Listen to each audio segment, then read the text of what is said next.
Aksi seorang prajurit Rusia yang berusaha menyelamatkan diri sendiri tertangkap kamera drone. Dalam video yang diunggah akun Instagram @kabar.jalanan, Rabu 16 Maret 2022, prajurit tersebut mengendarai tanknya di perkotaan Ukraina. Namun, dari arah belakang serangan tembakan ATGM atau RPG Ukraina tak terhindarkan.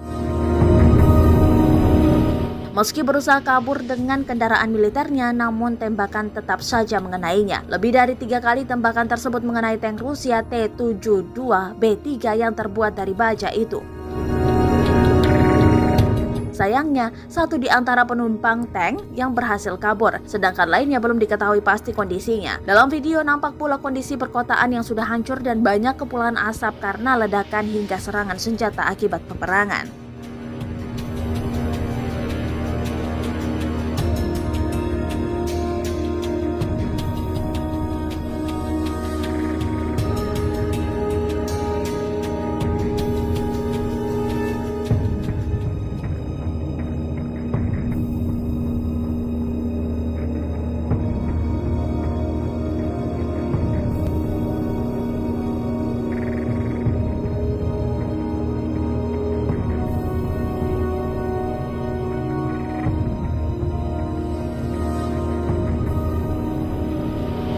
Terima kasih sudah nonton.